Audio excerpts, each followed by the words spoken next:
will discuss about these two topics, like critically evaluate the role of the leader in promoting and communicating organizational vision to others. This is basically the role of the leaders that he must comply while working in the organization. And the second one is evaluate the theoretical concepts behind the for fostering team in working environments in a leadership role. So these are the two topics. Basically, these two topics are broad. So I try to summarize these topics as much as possible. So both the topics can be covered in the one lecture, right? So first of all, we'll discuss about the leader's vision. A clear and well communicated vision is essential for a leader to gain support and for followers to understand a leader's goals. So a well briefed, a well communicated concept should be given to the employees. So the employees should have their mind that they should have to work in the organization under the basic policies of these leader and the communication and the details given by his or her leader. So a vision is defined as a clear, distinctive, and specific view of the future and is usually connected with strategic organizational advances. Effective leaders will clearly define a vision and communicate in it such a way to as to foster enthusiasm and commitment throughout the organization. This ability to express a vision and use it to inspire others differentiates a leader from a manager. So a manager is that who give the policies and the employees are bound to work on the policies of the manager. But the leader shared the vision of the future that they want to achieve this specific goal in the future. So the basically the main goal of the leader is to motivate his employees and to share their role and the vision they have there in mind so that the employees and the leaders must be on the same point to achieve that specific goal. The second one is leadership communication. It is very important factor in any organization because being a leader, you should communicate in a way that your things cannot create any conflict between the employees. Rather, they should be understandable by them. So leadership communication is defined as inspiring and encouraging an individual or a group by systematic and meaningful sharing of information by using excellent communication skills. So basically, the main role of the leader is should to communicate the three basic concepts of the leadership. For example, the core aspect, the managerial aspect, and the corporate aspect. So these are the aspects that should be given to the employees. Basically, what is meant by the course aspect approach includes writing and speaking. These are individualized skills and are required to be expressed. For example, these are used to lead and manage bigger groups or teams. So the next one is managerial aspect. These aspects include the culture understandings, the listening patiently, team management, team meetings, like all the essential things that are required in the organization in order to expect a managerial expect approach of leadership communication. So providing those training facilities and mentoring are the skills which are aid to manage huge groups. So these are the specific tasks that are covered by the managerial aspect. The third one is corporate aspect. This basically includes the employer relationships. It is basically utilized in maintaining the employer relations. For example, communication during the change and crisis, media associations, and image building, etc. For example, for an organization, the biggest challenge these days is to win the trust of its employees, business partners, and customers. So these are the challenges that the organization is facing today. So the organization with leaders must be are skillful enough to communicate responsibly and frequently with perfectly planned and dedicated communication skills. So these are the basic aspects of the leadership communication that every leader should employ in within the organization. These are some of the ways that you can or utilize to communicate within your organization and to share the vision that you are thinking about. So the first one is tell a story. When you tell a story, you give a life to a vision. Good storyteller creates trust, capture heart and mind. I sometimes have noticed that some of the people who are telling stories are are good enough to speak well communicated words, and the selection of words are good enough that they are understandable. But sometimes the person telling a story is not much that attractive that it should be. So it is very important that if you are telling a story, tell a story in a way that it should be understandable by others, that everyone should conclude a morals of the organization by the story told by the leader. So second one is perfect your elevator speech. What compelling vision can you describe in the amount of the time you have during a typical elevator ride? So elevator ride here, the word elevator ride means the maximum amount required to deliver a good amount of words. The selection of words is very important in communicating the organization words. So you should select those 10 to 12 words that give the whole picture of your vision. So this is what I have mentioned is elevator speech, that you should mention those words that should affect or motivate the employees in minutes of the time. The third one is use multiple forms of media. So the more channels you use to communicate the vision with the organization, the more it would be perfect. Because sometimes you have to communicate online, you have to communicate within a meeting, or you have to communicate with the help of that any documentation, or you have to communicate with the help of any audio visual materials. So it is very important that you should use different channels of the communication, so the employees shouldn't get bored with only the typical type of meeting. The fourth one is have one-on-one conversations. This is important because the setting is private and formal. Basically, it is the type of the interview service when the interviewer is intended to conduct the interview of the interview. So this is basically a formal setting in which they share their thoughts, they communicate well, the leaders are able to extract the like desired information they are seeking, what they have delivered in the organization. So the one-on-one conversations are very good to be communicated within the organization. So these are some of the organization policies and procedures that you should first of all can employ in your organization to maintain the legalness of your employee, to maintain the motivation of your employees. So the first of all is performance appraisal policy, because in the corporate job everyone is concerned to work in a way that after earning your basic salary, how much profit you have earned from the work you are, from the time you are spending in your work. For example, if the corporate employee is working in the organization and his salary will be at 30,000, so what the 30,000 is the amount he will be able to meet his expenses, to meet his monthly schedule of the expenditure he will meet. But the separate 3,000 which he will gain as an appraiser, or which will he will gain because he was like regular during the whole month. So those 3,000 will be an appraisal to the employee to increase his motivation. That end of the day, that at the end of the day, he will must earn regardless of the 30,000 of his basic salary. So the extra amount of money is the type of the motivation that is given to the employee. So basically, the appraisal system is designed to be a positive process to raise the quality of the services provided by motivating, to increase job satisfaction, because they increase job satisfaction in a way that the employee think that at the end of the day, I am earning some extra amount of money because of effort I am putting in this work. The fourth one is identify appropriate training and development requirements. The second one is health and safety policy. This is the basic policy because every male and female have the right to feel secure in the workplace or in the organization they are working in. So this is a basic right of every employee, that their health and safety policy, that their health and safety measures are fully like should be fully explained, or should be fully will be uh, taken care of. The third one is electronic methods of communication in business organization.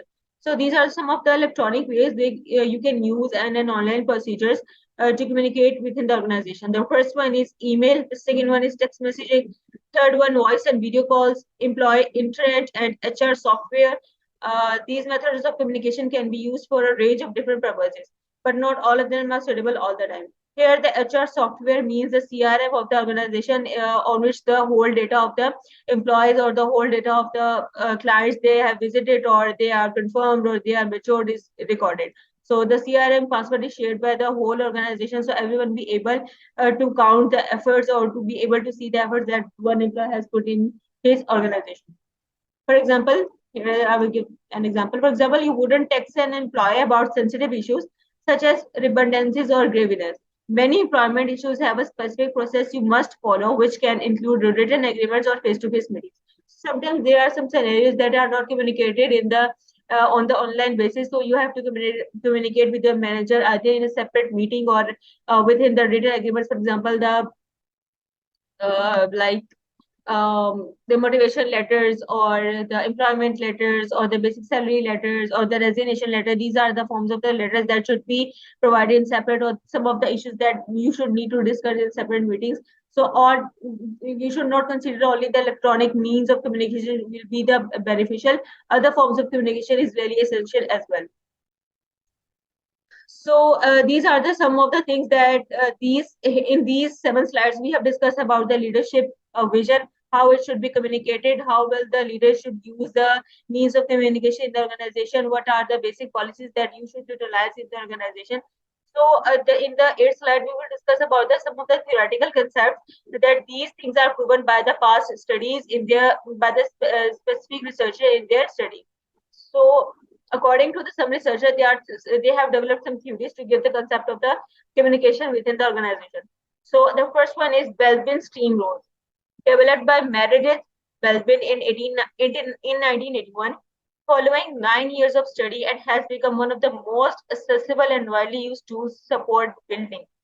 So these are some of the team roles he decided that in the organization there are basic 9 roles that is assigned to the group of the people within the organization. So what is meant by team role by Belbin?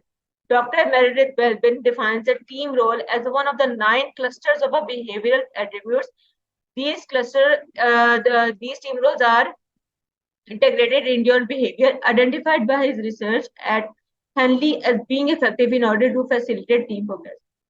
So, what those type of behaviors are, the types of the behavior in which people engage are infinite, but the range of useful behaviors which make an effective contribution to team performance is infinite.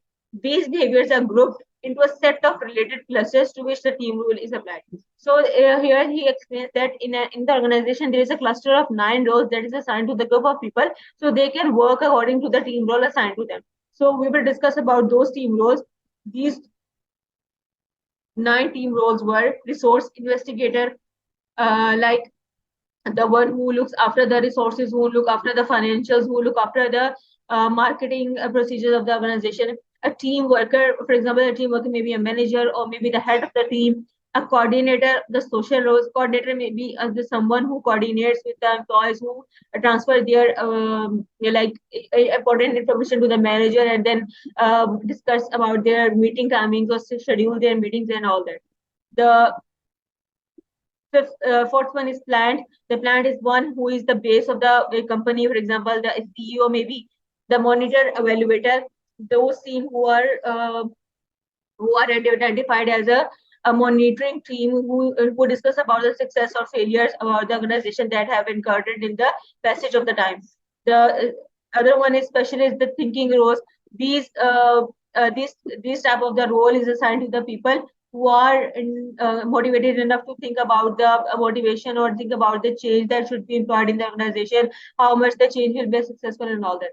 But the next one is shaper. The shaper is one who shapes all the rules and policies of the organization. The third one is implementer. Implementer is the one who focus on the roles that is assigned to them and work on them. For example, the employees that are working in the organization.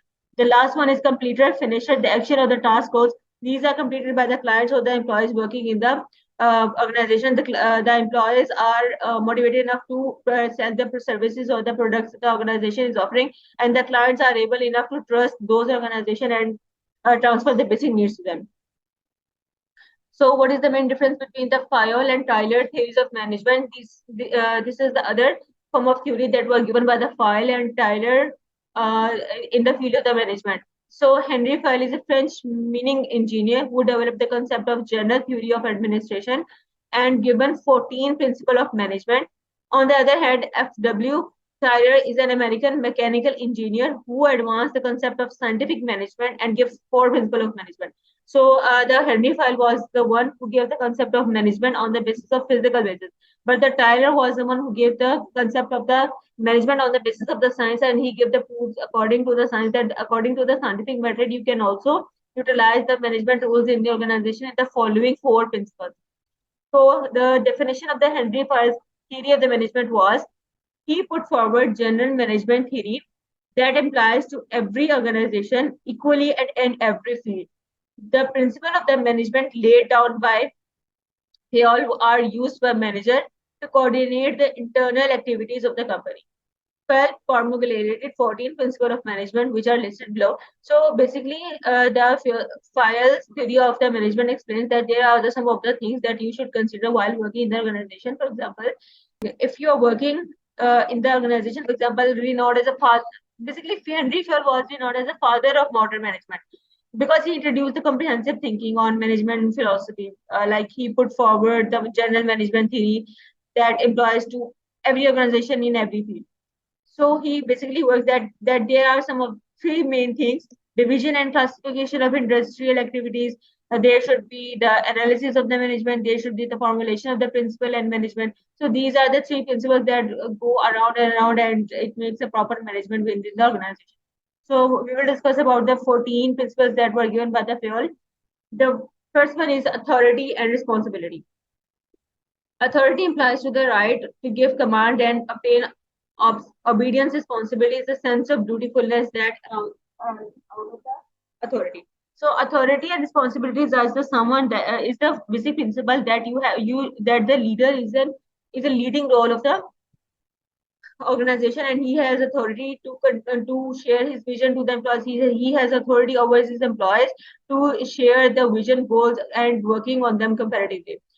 Second one is discipline. Discipline is also an important principle that should be employed in any organization, because without the discipline, there shouldn't be the policies working well behind, or there should be the policies of the change that are not working in a good way. The third one is unity of command. An employee will receive orders from one boss only. Obviously, sometimes I have seen in the organization, because as a working person, I have seen some of these scenarios that that there are two roles basically: the leader, the CEO, and the other one is manager, who is working under the CEO command.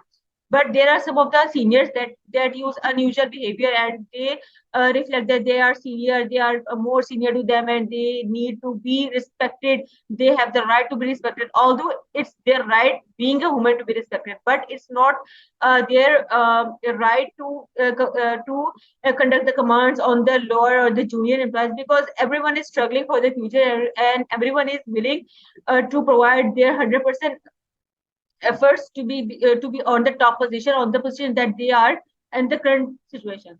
So these are the things that in one that employee is bound to receive the orders from the only one boss. The fourth one is unity of direction. All the organizational units should work for the same objectives through coordinated efforts.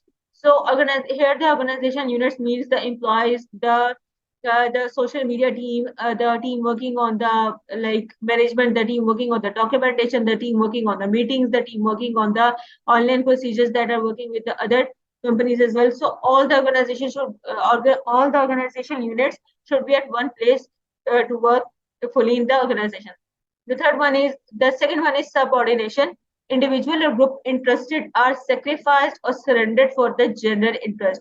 All the people have the one goal to achieve this goal in the future. Either he is a leader, either he is a manager, either he is a CEO, or either they are employees. The, the next one is remuneration, fair and satisfactory payment for both employer and employee. For example, here the payment means the two types of payment: the payment that is given in the form of the money, and the second one is that is given in the form of the honesty and the loyalty that is given to the employees. So respect and money, both are the payment that should be given to the employer and employee equally. The second one is centralization. There must be the optimum utilization of organization resources, basically, because everyone have the right to use the resources working in the organization. So the next one is scalar chain. The scalar chain implies the peer subordinate relation within the organization. Here it means that you should consider all the things that are relation with the organization. Either it is a small thing of change, or it is a big deal of to be dealt with. The next one is order. In an organization, there must be a proper scale for everything, as well as each thing must be in its appointed place. So every order, every organization unit must be working on the policies given to them. So this is a basic order. equity, sense of equity should exist at all the levels of the organization. So everyone should feel that they have equal right to work in the organization. The next one is stability of tenure of personnel. Efforts are to be made to reduce employee turnover. So the next one is initiative. It implies thinking out and implementation of the plan as the line sentence suggests that you should take initiative, that you should consider this, and at the very next moment you have done with those complementations. Esprit de corps. It stresses on the need of teamwork in the organization. Esprit de corps is a French word which means that in the organization, every not every employee should feel felt left out within the organization, but it should be felt that they are working in a team with the organization. So everyone has a right to work in a team and to manage the burden, and not every person is intended to manage the burden by himself only. This was the Filer concept, and the Tyler gave the theory of the management. A scientific process compares of observation, experiments, analysis, and inferences. These are the four principles. And at the stage of the observation, you made the observation about the procedure and the policies that are taking place in the other organization. You made experiments by implementing those observation in your organization. After implementing your policies and the procedure, or after introducing new policies, and you made experiments that whether it should work or not. The whether it should work or not should be analyzed in the process of analysis. And after analyzing with inferences that this change was a good, but this change was not work wasn't made work in the way it is supposed to. So these are the four principles that the Tyler gave the concept of. Scientific management is just a mental revolution for both employer and employees, which consists of the following principles. Science, not a rule of thumb. To improve the performance level, the rule of thumb is replaced by science. Rule of thumb means that after you have signed the contract, you are like bounded to work for the organization, but not for your personal needs. So this was replaced by the scientific, that according to the science, it is the right of the everyone that at the end of the day, you have some of the extra money in your pocket to meet your other wishes. The second one is harmony, don't not discord. There must be a coordination of activities of the employees, not discord.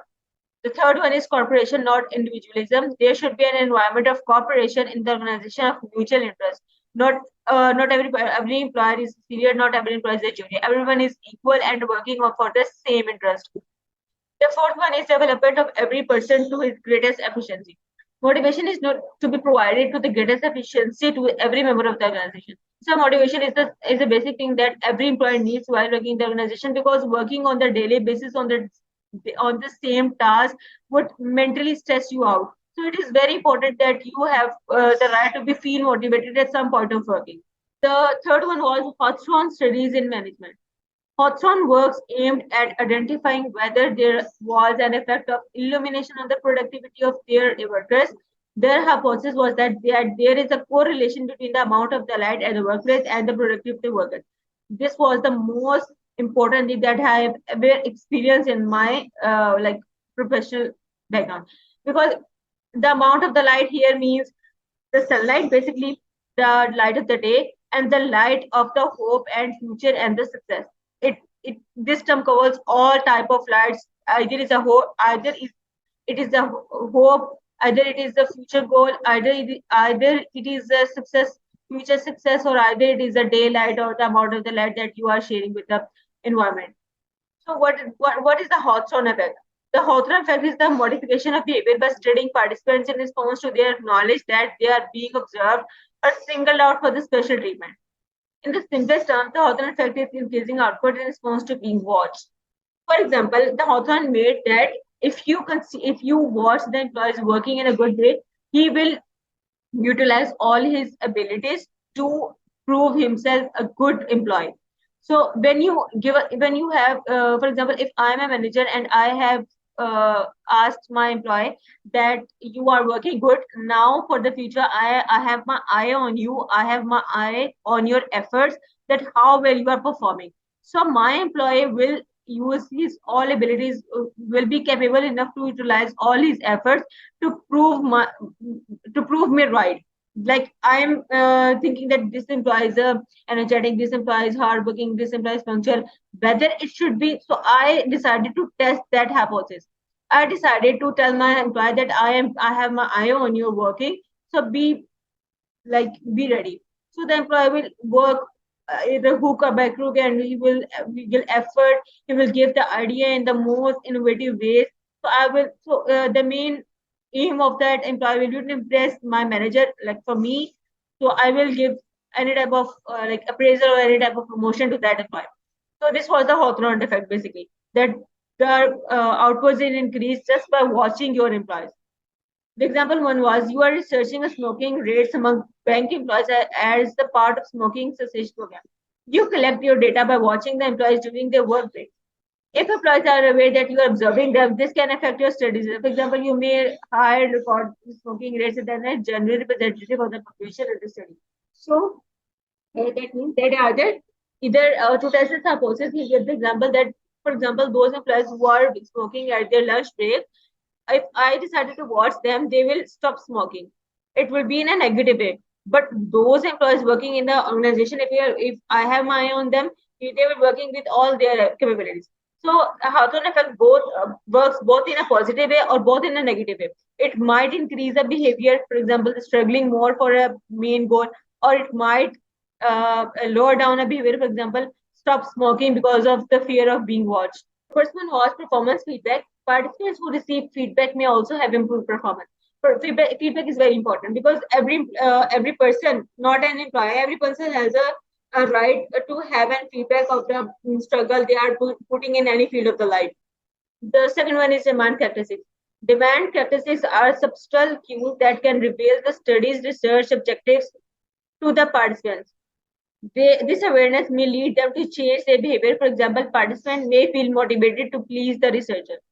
The third one is novelty effect. A temporary improvement in performance resulting from participation in a research study for the first time is known as novelty effect. This improvement can also occur when a new element, technology, feature, or process is introduced into an experimental setting. A temporary effect is that you can increase the struggle or the output in for that limited period of time. For example, by introducing a good technology technique or by introducing a good take to the experimental sites, you might increase your output of the employees or might increase the output of the leaders' vision that is communicated to their employees. So this was the whole topics. I have explained about three theories. The first one was Filer, second one is Tyler, and the third one is Hawthorne.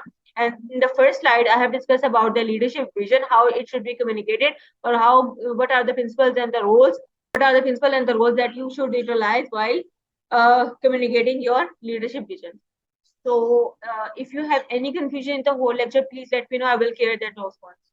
So you may leave Abira, and best of luck for the future and for the next class, inshallah. We'll meet you soon. Okay. Allah Hafiz.